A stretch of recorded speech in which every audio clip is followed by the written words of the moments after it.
Third Shift presents The Imposter's Guide to Gaming, your quick fix for gaming news.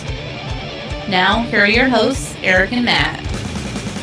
What's up, everybody? Welcome back to IG2G. You do not get to start, Eric. I saw that lead in. This is episode 57 of IG2G. I, of course, am the inglorious bastard, Matt. With me, as always, is my buddy, Eric. You don't get a cool title. I don't know. We haven't thought of one for you yet. I am stupid like I am Groot. I like it. Yeah, there we go. But today on IG2G, in the releases, we got 3 games I am super excited about. We have 2 games from Eric. One, you get to make something, and then you get to make something of your mind and yourself. Yeah, figure out some stuff in your brains. Wow. Stay tuned for that.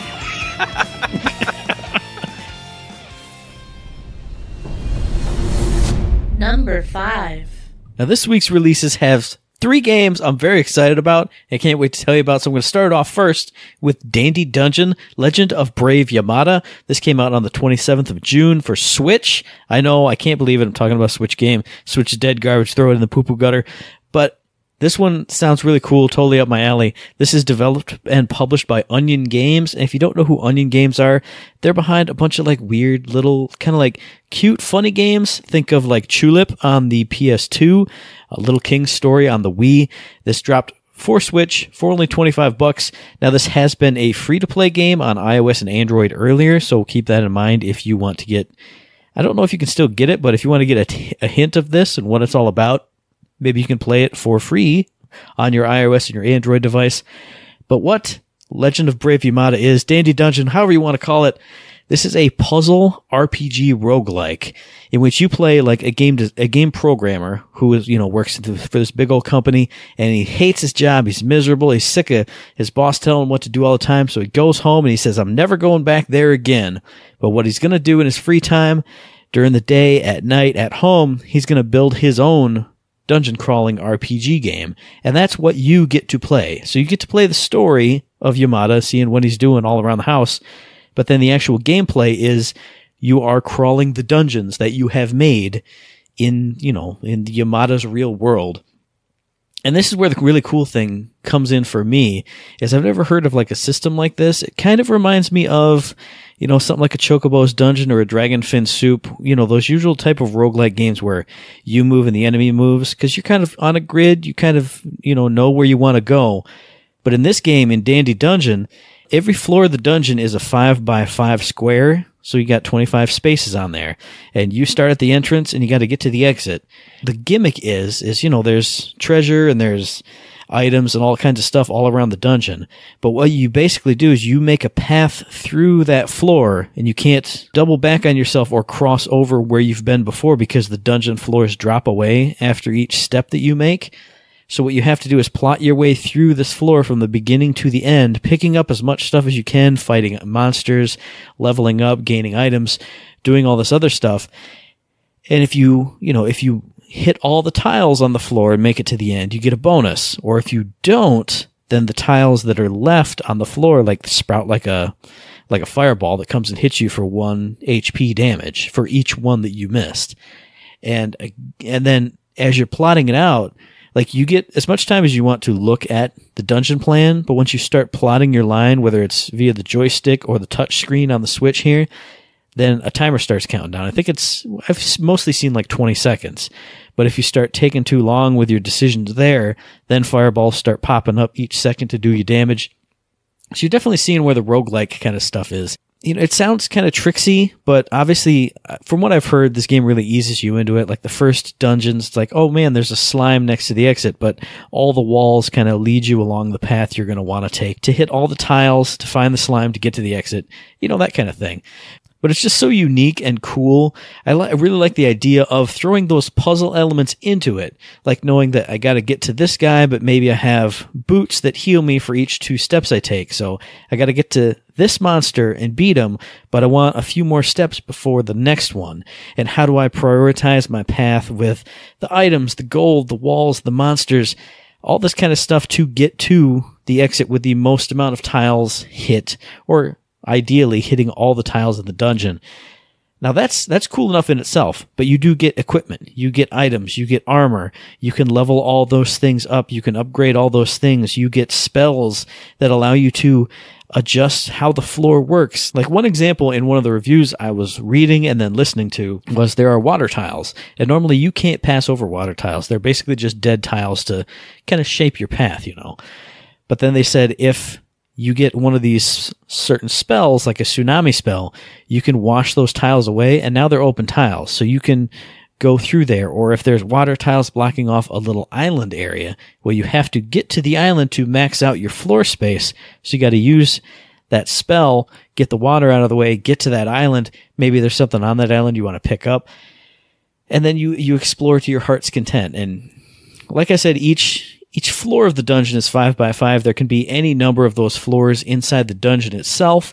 And then once you've cleared a dungeon, your character in the game, I'm using quote fingers, your game character who's crawling the dungeons, they start each dungeon at level 1, so you don't keep stuff. You kind of upgrade stuff for that dungeon that you're in. But you, Yamada, can then, after that dungeon, you'll have a little story scene. Maybe friends will come over, or your old boss will come over, or the girl that he likes is going to come over, and they will either unlock new dungeons for you. You can buy new, like dungeon materials, as in like stuff to put in your new program, like buy program utilities to put in there. Or maybe he'll just start putting those characters in his dungeon for the next run. But I've seen a lot of fun stuff here. For some reason, this one really appeals to me. This kind of scratches that puzzle itch, that roguelike itch that I sort of have. I'm not a big roguelike guy, but this seems like just enough, because with those puzzle elements and the silly story and the fun graphics, because it's kind of a cutesy, weird pixel art style. If you look at some screenshots, you'll know what I'm talking about.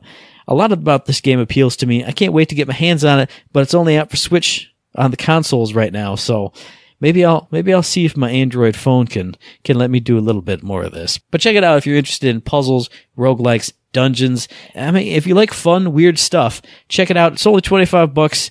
Dandy Dungeon, Legend of Brave Yamada. Number 4. First up for my releases today, I've got Super Mario Maker 2 for the Nintendo Switch, developed and published, of course, by Nintendo, as you all should know.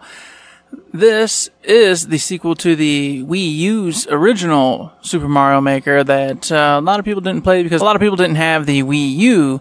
But here's your chance, because it is now on the Switch. If you don't know what this game is, it is exactly what it says it is. It is you and your buddies, yes, because this says 2-player local co-op and up to 4-player competitive or cooperatively co-op, creating levels. You, the individual, the player playing, makes Mario levels, and it takes inspiration from Super Mario Bros., Super Mario Bros. 3, Super Mario World, New Super Mario Bros. U, and a new one called Super Mario 3D World. These pieces and parts are interchangeable, except for, I believe, the Super Mario 3D World theme is all on its own. You cannot use assets from that one with anything else. So if you're creating levels, you can only do that, the Super Mario 3D by itself. The others, though, you can. There is some mismatching going on, some stuff you can do to create unique, really cool, over-the-top levels. It is a level maker, so when you go in, it'll have all sorts of tools at your disposal. You can use the touchpad on the Switch screen, or if you have it docked, you use the remote, and which takes some getting used to from what I hear. There's a lot of wheel menus, and of course the old school little hand that hovers over things. But up in the top end area, there are a bunch of buttons that allow, like, your quick buttons, the ones you use the most of. It'll allow you to take those and it'll pop them up there, so you can, say you use clouds constantly or bricks. That'll be easy access up there. So instead of having to go through the wheel systems and switching out things, it'll be right up there for you to pull and grab, which makes it a lot nicer, a lot easier to create these levels. Of course, once you've created a level using all these really cool assets, you can then put it out there online for everybody to play and go to and have a good time with. And that's the beauty of this game, is that first off, there is a story mode, which has you going through over 100 Nintendo created levels, and you need to get enough coins to repair Princess Peach's castle, which has been destroyed. So you go off and you complete those challenges in the story mode to do that. And anytime Nintendo makes levels, you're going to want to check them out. Plus, they don't have to play by any kind of rule sets here, so they, too, have used all the assets in this game and made some really wacky conditions and levels for you to play with. Highly recommended. Looks like a ton of fun. And then, once you're done with that, say you're like, oh god, I don't want to create levels. Ugh. Well, you can just go play other people's levels, because as long as you have the online subscription, which you do need to have, obviously, if you're going to go do any of this online, you can go play what other people have created.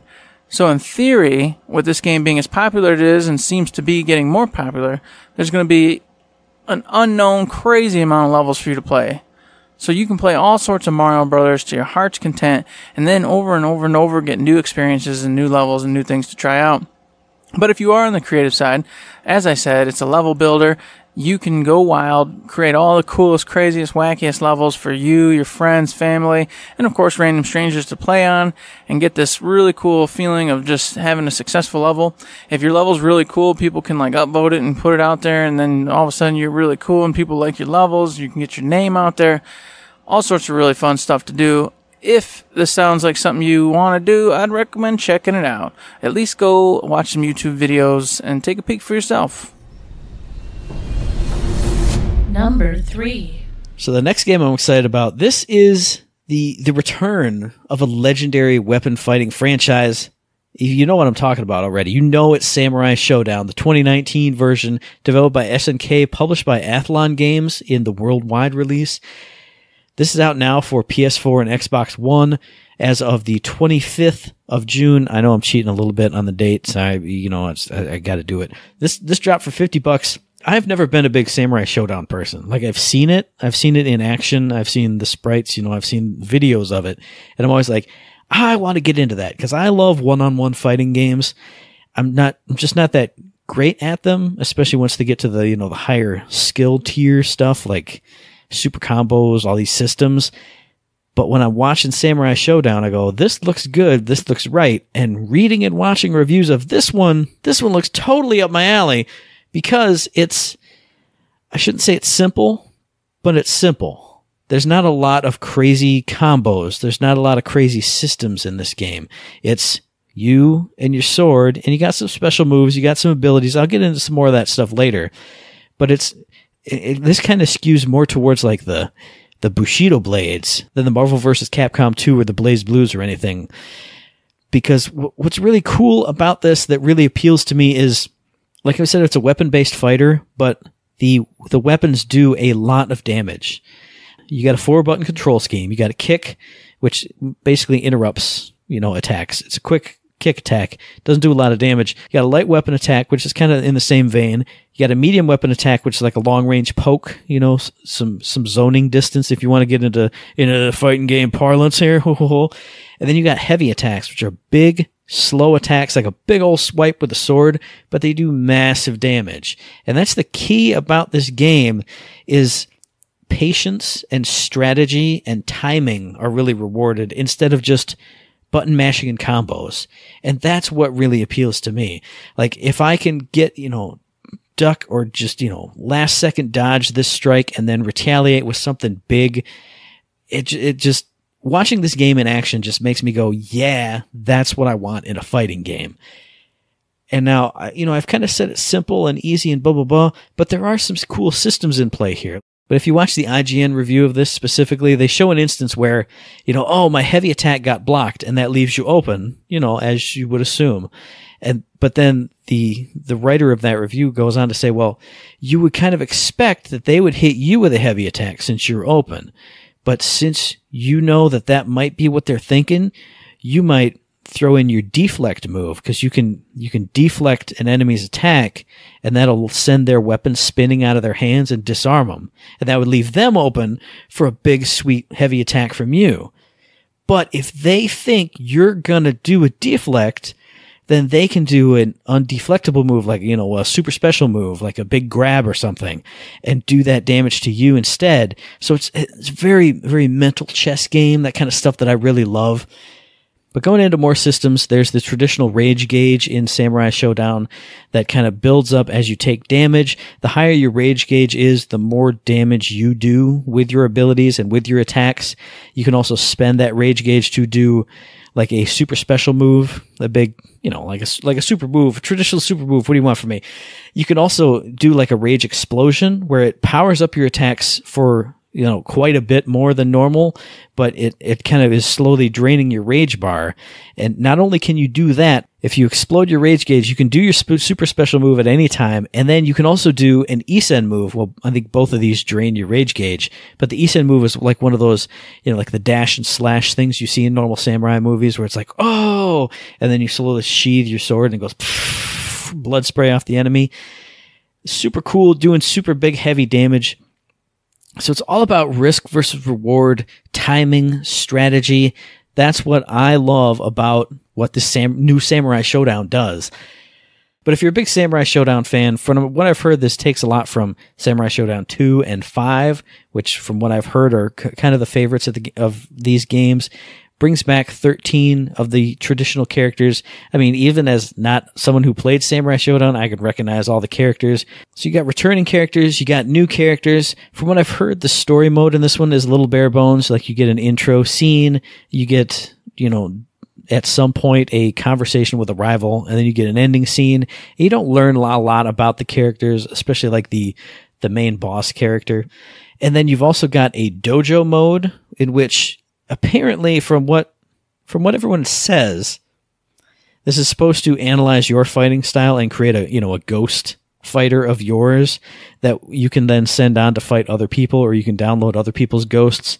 From what I've seen so far, people are saying it's not working that great, but they're planning to do a lot more support with this. Like, I think they said maybe even a year of extra content and characters. So hopefully that will get fleshed out a little bit more. But aside from those modes and online multiplayer, online multiplayer is there. I've heard good stuff about it so far. But other than all that, the game is gorgeous. The graphics are beautiful. They got kind of like a heavy Japanese ink brush kind of style on the effects, like the sword swings and stuff. It's definitely there on the characters too, just less so. Think of I'd almost say like the ink splotches in Street Fighter 4. You get that feel from a lot of like the sword slashes and sword effects. It looks really sharp. It looks really cool. Music is also gorgeous from everything I've heard. Sound effects are good. It sounds like you are cutting people up. And that's the other thing that I really like about it. It's a weapons-based fighter, and there is blood in the game. Like when you cut the other characters, their character model gets bloody, but it's not gory. Like, it's not disgusting like Mortal Kombat. You can do these big super special moves and it gives like a sploosh of blood, anime style. But it's not like, oh man, you can cut his head off and cut his face off and all this horrible shit that happens in Mortal Kombat. So it's bloody, but it's not gory. It's over the top. It's strategic. It's timing based. It's everything that I feel like I want in a fighting game. So I'm definitely going to get it. You should get it too, so I can play Samurai Shodown against you. Number 2. The second game talking about today is one we mentioned earlier when it all about emotions, mental states, things like that. It's Sea of Solitude. It was developed by Jomai Games, published by EA, and it's currently out as of July 5th, 2019 for the PC, PlayStation 4, and Xbox One. You are the girl named Kay. You wake up, and of course, something's going on. You're in a nightmare. It's all dark. There's water everywhere. You're trying to figure out what's going on. A mysterious, really bright-eyed, light girl appears, gives you a lamp. All of a sudden, everything lights up, and you're in this overtop in a boat in this submerged city, right?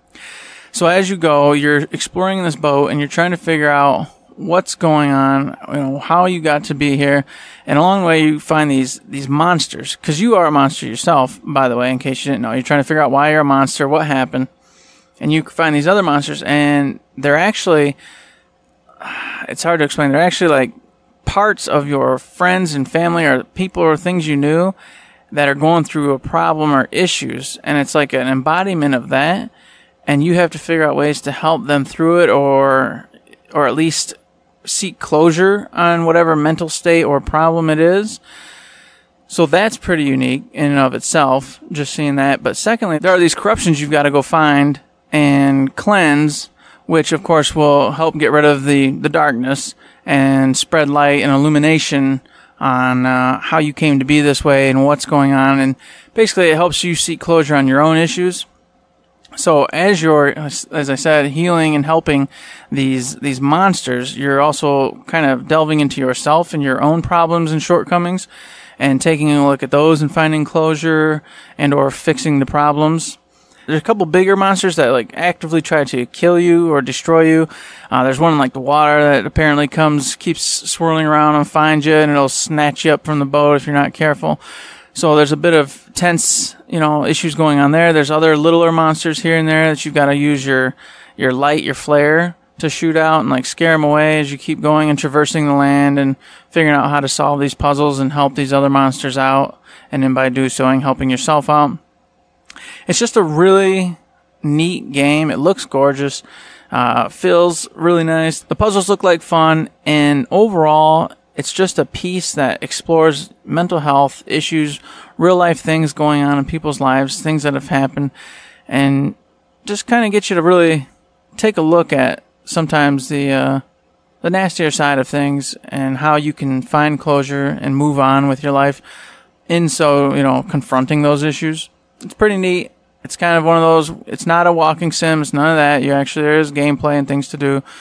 So I'd recommend just going and taking a peek at it because it's pretty cool and it's something I'm interested in playing. Number 1. And last but not least on the releases this week, we got We the Revolution. This is probably the one I'm most excited about. Again, I'm cheating a little bit on the release date. This came out on the 25th of June. But this is a game that I've been watching for a while. I heard about it, and I thought about talking about it on a previous IG2G. Not sure if I did or not. But it's out now for PS4, Xbox One, and Switch. Again, it was already out on PC. Developed by Polyslash. Published by Clabater. I'm sorry, I don't know. This is out for $20. This is a game all about playing as a tribunal judge during the French Revolution. Now, don't turn off the podcast yet. This isn't a big history game, although history plays a big part in this game. What's really cool to me, especially, because I'm that courtroom guy, is you're a judge. So you're going through cases that are being presented to you and the tribunal, the jury. You're linking pieces of evidence to uncover the truth, to find out what's going on, to figure out whether this person's guilty or innocent. But you may not acquit them if they're innocent. You might not sentence them if they're guilty, because this is the French Revolution we're talking about. There's all kinds of factions. There's all kinds of power plays. There's citizen unrest. There's all kinds of things you need to think about in this game, in the story mode. Maybe your supervisors are getting pressured by the unrest of the people, so they want you to let this murderer go because it's a really popular person, but the evidence shows that he's 100% guilty. What are you going to do with that? And then after, outside of all this, from the courtroom and the people on the street and the factions you're trying to get in good with, you also have to go home and answer to your family. You got to deal with stuff at home. What, your wife's doing, what your kids are doing. You got to interact with them to raise their morale or their station or their just their happiness with you. So think of like, if you ever played Papers, Please, but wanted more agency to that, this is probably that. This sounds like exactly that, where you're going to work, you're doing your job, but you have these pressures of family outside. How can you rise up to help your family rise up? How can you do the safe thing? Because the citizens are getting unruly, and you know what happens when the citizenry gets unruly in the French Revolution. That's where the guillotine came from. You don't want to be on the business end of that, but you might have to be putting people on the business end of that to get your stuff in order to make sure you and your family are safe. Another cool thing about this is if you do execute people, you make like a speech to the people, because obviously public executions are a big event. You can try and drive the people one way or the other. You can try and calm them down. You can try and rile them up, all depending on where you want your factions and your loyalties to lie. I love stuff like this. I love courtroom stuff. I love managing my reputation with factions. I love trying to see if I can screw over this person to get this up, so then I can use them to screw back over the other person to get my other stuff up. This just looks like 100% up my alley. Amazing game. The graphics are beautiful. They're totally like the cutscene stuff. It's a lot of still images, but the art style is really unique. It's really cool. It's almost like the people almost look like they're stained glass, because like the little shards of color and shards of light that are on their that make them up, I guess is what I should say. Really beautiful, great music. Only thing I've heard is if you are playing the Switch version in handheld mode, there's a lot of text in this game, and it's going to be really hard to see. So if you're playing it on the Switch, put that shit in dock mode, play it on your big TV. If you're playing it on PS4 and Xbox One, you got no choice. You just got to play it on your TV. If you're playing it on PC, you got no problems. We the Revolution. I am super excited for this one. I'm gonna go get it right as I get off doing this podcast. I swear to God, I'm gonna get it. You're gonna see me playing it. Oh man, I should play it on stream. That'd be even cooler. But I probably won't because I'm gonna want to just be roiling around in it at all times, all hours of the day and night. We the Revolution. Be the Revolution. Imposter's topic of the day. Weren't those some wonderful games we just talked about? By golly, OG, they were. Now, today we were sitting there crumb-jubbing around trying to figure out what the heck we were going to talk about. And then Matt just opened our eyes. He said, wow, you know what today is? It's National Video Game Day. Brr, brr, brr, brr.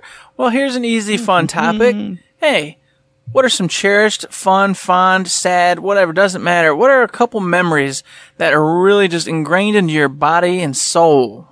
That in video games had a part of or instilled into you, etc., etc. I figured that'd be a fun one to do. Have a little throwback with it. Bada bing, bada boom. So to get things started, of course, Matt. Hey, what you got for me? Well, I got a couple really good memories. One I know I've talked about on some kind of podcast somewhere. So I'm going to save that one for the second one. That's kind of like the cleanup hit. But the first one is something I don't think I've talked about on a podcast. And this was one of those moments where I realized people could do really cool stuff with games and technology and vehicles. And this was the first time I ever saw, you can't spoil it. But back in the day, back in 4th grade days, I was, in the Cub Scouts all the boys were. And it was let's go to, it was either camping out or something. We've got to go somewhere. So everybody get in Mr. Dawson's van and he'll drive all the kids up there. And we got in the van and the guys were and buddy Ryan Dawson was like, hey, you want to play some Nintendo? And I went, how? What? We're in a car. I didn't bring my Game Boy. What are you talking about? And he went, bloop. And he looked at the back of the center console and there was this little 6-inch TV, color TV built into the back of it with the Nintendo. It was perfectly encapsulated in there. I don't know if he custom built that whole thing, but it was in there. And we all played I think 4 or 5 of us passing controllers around playing Teenage Mutant Ninja Turtles 3, The Manhattan Project, all the way down to Ohio. Every time we had to take the van out anywhere, boom, sitting in the back. Turtles, pass it. Oh, I died. Pass it to you. Pass it to you. And then the killer, though, was I think we're at an Air Force base or something is where we're camping out. And there was this bump every time you went out or in. And I don't think it was a speed bump. I think it was just some enormous pothole. Every time you hit it, it would turn the game off. So you have to restart the game. So I don't know. It was just a goofy, weird thing. We're go, go, go. Oh, we're coming. Oh, we're almost at the gate. No, we got to boom. Come on. It was just such a cool moment as a kid. It was the coolest thing I'd ever seen. You were in a car playing an actual video game on an actual TV, a home console built in to nowadays, obviously you can do that stuff anywhere. But that was I couldn't believe it. I couldn't believe my eyes. I couldn't believe how amazing it was. Just a really cool memory. I don't know. There you go. That's a cool video game memory. It. Yeah, you know what? I got one staying in the vein of Teenage Mutant Ninja Turtles, actually. It was the summer of 4th, 5th grade, right in that range. I can't remember which, but it was summertime for sure. Kids are out playing. We're out doing our thing.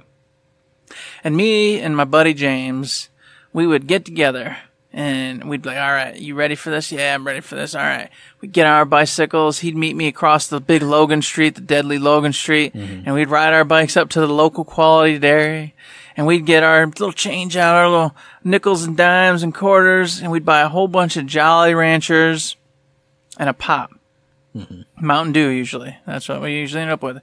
And we'd roll down with these Mountain Dews and the Jolly Ranchers. We'd ride our bikes all the way back to his house, cross that road. We'd go down to his basement where his mom would be like, what are you guys doing?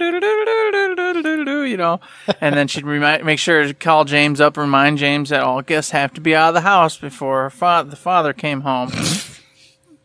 And so we'd go back downstairs. We'd hook the TV up in the basement. We'd get the Nintendo going. We'd pop in Teenage Mutant Ninja Turtles 2, and we had 3 as well, the Manhattan Project, as you mentioned. And we would sit there and we would throw our Jolly Ranchers into cups of Mountain Dew and let them fizzle pop into the bottom there. Nice. And we'd just sit there drinking Mountain Dew infused with Jolly Ranchers juice. Delicious.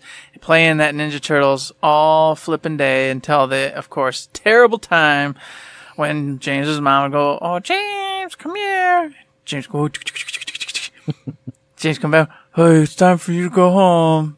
My dad will be home soon. You gotta go. Okay. What I love too of that is think of it like everyone's got to be out by the time James's dad comes home because he's some like tough badass. Same with your dad, some notoriously horrible guy. I know him as just 2 old bastards. It's just 2 old gray-haired fools. Well, you know, when you get old, you get dumb. So, I mean, that's just kind of the natural transition of life. That's true. It's just the way it goes. They used to be fearsome and crazy, and then they just become these soft, dumb idiots who rumble around and don't know what they're doing anymore, you know? Just the way the world works, Matt. We'll be there someday, too, buddy. We'll be rambling, dumb, big idiots, and no one will care what we're thinking or doing. That's us right now on this podcast. But, yes, I have a very fond memory of that, because it was some of the best times just hanging out in his naturally cool basement, chilling, out of the heat, playing video games with a buddy. And you know what? If we were rich, you know, sometimes we had just done a mow job or something. We'd get like Snicker bars and candy bars and such. Nice. And just really go to town, just sitting there eating candy. Oh, and Mambas. Don't get me started, man. The Mambas with Teenage Mutant Ninja Turtles going. And then sometimes you get lucky and you get like 2 packs of raspberries instead of just the one. And if you got unlucky, then you get 2 packs of lemons. And you're like, oh, man, I got the lemon. No. Good memory. Fond of it. Very fond of it. Well, another one, here's one that I've got that's tied into going to somebody's house and playing video games. Back in, you know, I've always grown up with video games. Parents have always had them in the house, but all the other relatives have never really had video games. Like, my cousins eventually got a Sega Genesis, like right around the time it was going away, and so that was cool. We'd play that every now and then. But I had one uncle's house where he was that secret video game player. And I know I've told you this before where like you'd go, you know, hang out, we'd run around outside, whatever, and then there was that one time I woke up and I was like, what's going on in the basement? Go down there. There's my Uncle Jim playing late into the night, just playing Dr. Mario. The best Dr. Mario play I've ever seen in my entire life. Busting out Dr. Mario. I sat there and watched him for a while. I was like, hey, come on, sit, watch me play my game. And I was like, wow, cool. Because all my family's been, you know, that side of the family is all like religious and don't do a lot of technology stuff. But he was the one guy. So he did that. But then I think it was, gosh, it must have been after I saw that, he started getting into more computer games.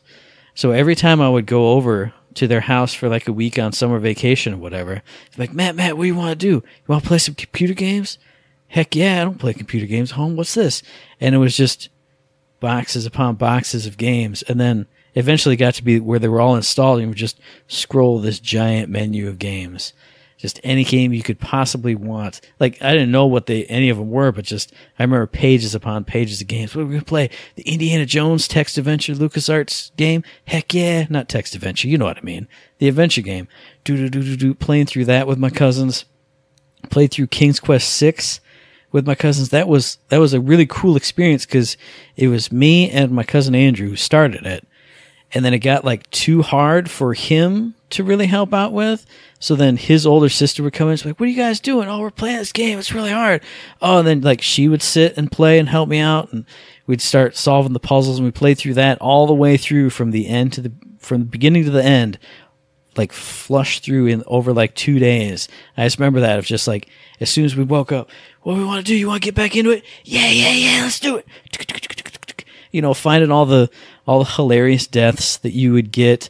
not on purpose. We'd be like, I don't know what's, and then they'd have the silly puns and stuff. But just, I remember for like 5 to 7 years, that was the thing we did. You go to Uncle Jim's house, and the cousins would get together, and we would play video games on that computer. We'd like pull up all these little stools around whoever was sitting in the computer chair playing it. And like, go over there, do that. Hey, we need some snacks. Run, get some chips. Run, come back. Just games all the time. And Uncle Jim would come home. Hey, you guys haven't been playing games all day, have you? Sheepish look. Yeah. He's just like, tomorrow I'll go out and get some outside exercise, but enjoy that game. Dinner will be in like 30 minutes. Yeah. Just good times as a little kid playing games all day, man. Oh, nothing beats those, man. Nothing beats those. I got to, and keeping kind of in that vein, I got to relive that, sort of, sometimes when I was in the Marine Corps. Oh, yeah. Because when you weren't being, tortured and told to do all sorts of stupid stuff, you'd sit around your barracks, with nothing to do and no money. So all you could do is hang out with buddies and play video games. And this was my first foray into online gaming. And it was Diablo 2. All right. I didn't really play online games at this time. I didn't really get into all that. But my buddy Daniel loved Diablo. We both loved Diablo. Then of course, Diablo 2 each. And when I was playing single, he says, you know what? We got to start playing this together. So, I bought a computer that could do all the gizmos and gadgets and fun things, which, funny enough, I had to get approval to buy because I'm too stupid, of course, at this age, apparently in the Marine Corps to buy something for myself. So I had to go through my Master Sergeant and get a written approval to purchase a computer, et cetera, like he's my father, or something, basically. Yeah. And I'm his kid. So I get it all hooked up. We figure it out. We get each other friended, and we meet up in that lobby, and we go into a game. And from then on, that was it, man. That was like every night. That's all I could think about. That's all I really cared about or wanted to do. But of course, couldn't do it every night. So it became the beginning, basically, of Borderlands night. But before it was called Borderlands night, obviously, because I hadn't played Borderlands yet at this point. I would get a bottle of gin, which at that time I wasn't supposed to have a bottle of gin, but I got a bottle of gin. Because of course your Master Sergeant Dad didn't know about that. No. As long as you stay in the barracks and don't cause trouble, it ain't a problem. I'd get it set up. I'd get the glass. I'd get a couple ice cold Pepsis because if you didn't know anything about me back then, my refrigerator had this one thing in it: Pepsi. Terrible. Ice cold Pepsis all the way up as far as the eye could see. Ice cold Pepsis always 24-pack every few days of ice cold Pepsi. I'd get those out, I'd get the gym out. We'd pop that on. And back then, we had no way to talk. Like, I couldn't talk to you, so it was all typing. Yeah. And we always played the same game, Diablo 2, and the same rules. If you leveled, you drank. If you killed a boss, you drank. If you got a legendary or whatever, you drank. If you died, you double drank. And that's what we did. And by golly, every Friday night, woo, man. And of course, the winner of the night was the person who stayed up the longest, the person who made it. This is how young and stupid we were. The person who made it was the winner. You say these rules don't work anymore. No, they don't. They don't even remotely work anymore. And so we'd be typing to each other. Laughing, talking, sharing items, doing all that. And as the night would progress, obviously the typing would get worse and worse, and it'd start to space out, and then it'd start to be erratic, and the character movements would start to get erratic. Then you knew that one or the other person was losing, because obviously they were no longer coherent or doing anything they were supposed to. And I've got two specific things tied to this. One, the first one being, and I did this many times, so I'll just briefly state this one. We would do a boss. We'd do something crazy, we'd do a new character, whatever.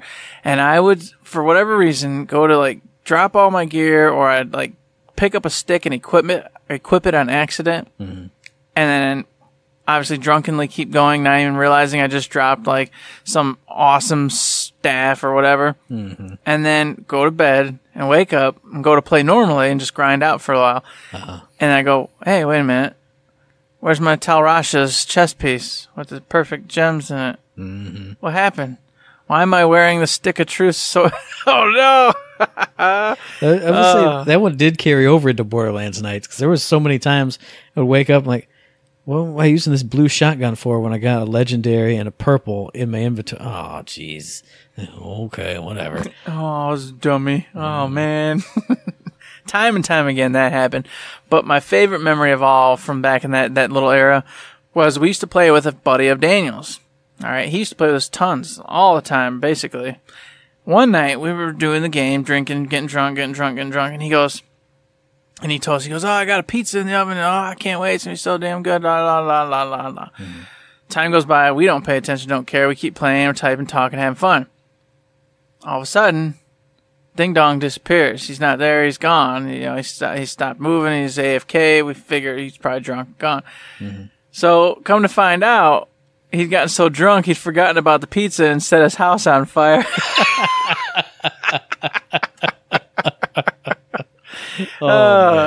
So he didn't play with us anymore after that, but no kidding. But it was still a fond memory, and he didn't die. Nobody died or nothing. He apparently got up in time to call the fire department, and they got it all put out. He didn't lose the house; just the whole wall section got all jacked all smoked up and burnt up. Yeah. Yeah. So, thankfully it wasn't like, oh my goodness, his whole life's ruined, but it was definitely probably $1,000 or more out of his pocket to fix that wall and obviously get a new stove. So, but yes, great times, good times. I always remember it. So speaking of playing online, that features next into one of my. This is more of an era of gaming for me than a specific gaming memory, but back in the late high school, early college days, we playing at home, and I had my TV set up, had my games there, but then I don't remember how or when or why, but the old TV that I grew up with, like the old wood paneled freaking color TV, ended up on like a side table right next to my gaming TV. And I don't know where it would have come from, because this was back when we lived at the trailer, so there's only so many places the TV could be at. Maybe we upgraded it and moved it in, but I had a better TV. I don't even know where this came from. But it appeared in my memory. It randomly appeared in my room, and I went, I'm going to hook this TV up. Do. It's the old dial knobs and stuff. I'm like, I don't want to watch TV and play games. That doesn't make any sense. What did make sense, apparently, though, was hooking a VCR up to it and watching all 3 Die Hard movies over and over and over and over and over and over and over on loop while I played video games. So it was yippee-ki-yay, woohoo! All 3 Die Hard movies just on a constant loop. Pull one out, put it in the rewinder, put the next one in. All night long, so many nights in a row, doing that. And then when that TV finally broke, it went to music. It went to tunes. So this was the Dreamcast era, playing Phantasy Star Online. I know I've said it before, but my boombox was right up on top of the TV. Put in Run DMC's Tougher Than Leather CD on constant loop, playing Phantasy Star Online till 4 a.m, over and over and over and over and over again for weeks, months, just constantly blasting out that one specific CD. It was never anything else. So anytime I hear it now, I picture Phantasy Star characters running around. I picture myself doing that slow sword animation, that really awful. I mean, it was great at the time, but that awful now gameplay. Chatting with the Japanese people who did the little emoji things that I could never do in my entire life. It was all set to that soundtrack. And right before that, it was all set to Die Hard movies. Just, I need to put another TV up right here on this PC gaming platform so I can just do it again. Heck yeah. Should. Can't get it all back. Maybe you'll find out that's what you truly love, and you'll get some more game time in because you'll have that extra motivation and that extra good feeling while you're playing your games. God, that's such a good idea. That's a really good idea. And you can get the smaller TV on the cheap. You can go pick up one of those TVs for freaking $70, $60-$70. I have one sitting in my bedroom. I got the 26-incher. I got to put it out here. Jesus Christ. This might change the game, man. Change it up. God. I'll just game. I'll just sit at home and just game forever. Which is what you should do, yes. And you should read books at work, and that's it. It's the way it should be, man. There. I should just not go to work. I should just sit and game all day. Oh, my God. That's now we're talking. Make that a good video game memory for video game day. That would change our lives, and that would be a great memory. Celebrate video game day. I'm quitting my job right now. I'm playing games forever. Video games That's forever. Gonna do it. Jeez, oh Pete. Well, for my last one for the night, I want to. This one's kind of weird because it's a good memory, but it's also like an end of an era for me. Mm-hmm. So the fall of 2001 had come. 9/11 had taken place. I was already signed up to go in the Marine Corps anyway at that point. I was heading out in November. They were like, hey, don't even worry about it. You'll just stick your November 5th departure because you're already slated. It's close enough. Da-da-da-da. Mm-hmm. And at that point, I realized, man, this is it. It's over. My childhood is gone. It's all done. And I had this big old, 32-inch TV that my grandma had gotten me up in my room. And I remember I said to myself, all right, for these last couple months, I'm just chilling. Mm-hmm. So I got Silent Hill 2, and I had Escaflowne, and every day I just sat up in my room with Escaflowne going, mm-hmm. and then, of course, Silent Hill 2 playing. Nice. And I would just sit there playing Silent Hill 2. My little brother would oftentimes be up there with me. Mm-hmm. I'd send him on errands to get me Pops, Pepsis, things like that. Mm-hmm. And in return, he got to sit up there and watch me play instead of getting kicked out of the room and making him go away. Mm-hmm. And I spent 2 months just doing that, playing Silent Hill 2, watching Escaflowne, and just realizing that my whole childhood was coming to an end. Yeah. It was just such a weird, it was a good time, but it was such a somber feeling. And of course, mind you, remember, this is from September into November.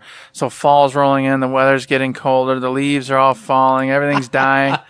And it was just that, and then of course I'm playing Silent Hill 2, which is a really dark and messed up thing. And so I'm just rolling into this end of childhood. And I'm like, oh man, this, wow. And I beat Silent Hill 2 literally like 4 days before I left. Mm, so awesome. It timed out perfect where I had beaten it. And of course, Escaflowne I watched a million times during this time frame, the entire series all the way through. And that's another pretty dark story all in all. Yeah. And so, I'm just all of it together. It was just like a weird mood, going into there. And I just realized, it's all over. And I'll never forget that time because it was just like, it's like someone had taken a big old bell and it was just like, doom, doom. And I just marched off and away I went. So I'll never forget that. Just a really weird time and a weird transition and the whole game and show I was watching, just imprinted like you with the Die Hard and everything, just imprinted in my brain for that chapter of my life. And now every time I play or see Silent Hill 2, it just reminds me of that cold, crisp fall, marching forward into, me leaving home, never coming back, all that good stuff. Mm-hmm. Well, I'll finish it out with a good memory that, again, I'm pretty sure I've talked about before, but it's just so unique, and hadn't had a moment like this in a long time, and I haven't had one since, and that was when Metal Gear Solid 3 was coming out. They were releasing all the big trailers for it, and I got, the big 5-minute trailer that they, I downloaded on the crappy internet, put it up on the computer. I was like, oh, this is so cool. It feels like a movie trailer. And I was like, Mom, get down here. Come look at this. Look at this trailer. Doesn't that game look cool? She's like, she's not a, she used to game back in the day when I was a little kid. She's like, yeah, it looks cool. Oh, okay, let's go to the movies. Let's go do whatever.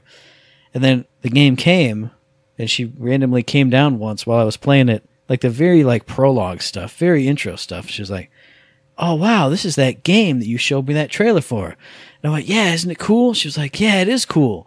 And then she sat there on the couch. She was like, can I watch you play? And I was like, yeah. And then she watched all day long. And we, oh, go over there, try that thing. Go look at that. Oh, what's that guy doing? Oh, man, cool. And then the very next day, I was like, all right, I'm going to go play games. Hey, you can play that game we were playing yesterday? Yeah. I want to come too. Okay. So it was that whole, it was like childhood all over again. Playing games with somebody else physically there, mm-hmm. and it being my mom, who hadn't been into games or talking about games or thinking about games for my whole teenage years obviously this is into college years again. But it was just, we played it from, I think it was over Thanksgiving break. It was, hell, it had to be MSMS days because we had Thursday, Friday off. over that whole weekend and into the next week, any free time, it was us playing Metal Gear Solid 3. I mean, she didn't play, but it was us going through that whole game and her going, wow, oh my God, this is so cool. Oh man, I can't believe that character did that thing. It was because, the plot's so sweeping and involved and twisty and turny. And just to sit there and experience it with someone else, family, someone else who hadn't been into games before or, not for a long time before, but since pretty much ever, like that was it. It was like, this is the last hurrah of her having any interest in games. Like she watches us stream and stuff, but she's not there having fun and hanging out. Yeah, hanging out with us more so than seeing the game or anything. But that was just like, I got her into it. And we had that like week-long session, just boom, front to back, Metal Gear Solid 3, boom, beat it, done. I don't know. It was a really cool time, and nothing I've ever had really since. Just, I don't know, it was wild. Yeah, getting someone into video games, even if it's for just a moment, that never had it or never touched it or never really cared, that's good stuff, man. It's good stuff. And if you could have just kept her going, you should have just kept getting her going, and that way she'd be hooked. And then you could be like, I converted him. I did my part. See, there's so few other games like that, though. Yeah. Oh, yeah. Because it has the deep story, but it's also, like, the moment-to-moment gameplay is so tense and cool. Like, RPGs aren't always like that, even though they got the big story, so. Yeah, I don't know, it's that perfect moment in time. Just, poof, there it is. You know what? And that's why it's a great memory, though. That's right. Because it won't be replicated and it'll always stick with you. Mm-hmm. Heck yeah. So we've told you some of our favorite video game memories, and of course, we want to hear yours. So give us a shout out on Twitter, mailbag, whatever it is you want to do. We want to hear what some of you thought of your best video game memories to celebrate, of course, National Video Game Day. I understand it's a day late once you hear this, but we don't care. We love hearing those kinds of stories about video games and all the good stuff about it, or even if it's not good, just good stories that have changed you or made you who you are because of something in a game or something around a video game. Be awesome. Absolutely. And you can find out how to tell us all that stuff in the Imposters Wrap-Up. Imposters Wrap-Up. But like Eric said, send us any kind of mailbag questions, any kind of video game memories, anything, any comments, concerns, questions. If you just want to say hi, let us know via email at info@thirdshift.me, tweet at us at thirdshift.me, or find us on Facebook under Third Shift.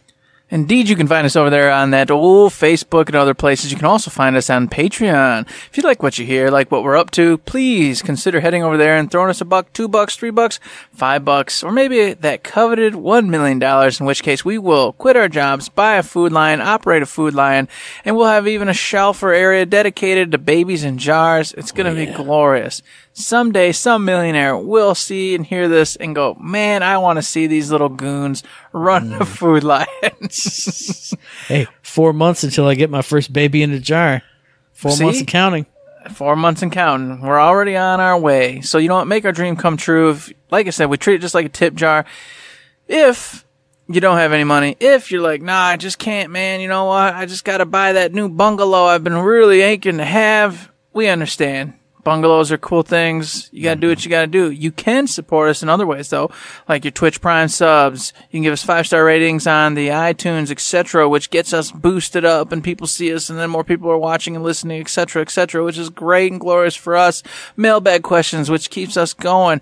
Reviews that tell us we're doing a great job and boost our ego and make us walk around with a strut in our step. Those kinds of things are the kinds of things that keep us going and don't cost you a penny. So there you are. We hope you consider one of those. And for those of you who have in the past, those of you in the future, and those of you who are doing it right now, we appreciate it very, very much. You all rock.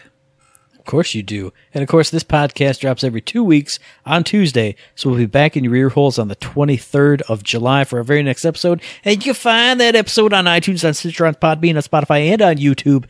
And as I always say, if you like what we're doing and you'd like to help us out, please give us a like, a rating, review, a comment, a subscription, any kind of good thing on any one of those good services, because it does help us out, and we really do appreciate it. And Eric just cut his hand open. He's smearing blood all over his face. He's ready to go. He's ready to not forget to save, I'm telling you.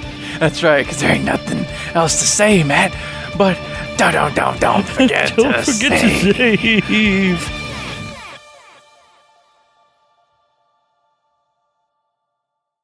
I'm coming over right now, buddy. No, I'm leaving. I'm going to my mom's. I know where she lives. I'll be there. I'm driving away. I'm just leaving. I'm just leaving. No direction. You'll have no idea. You have no That's idea right. where I'm going.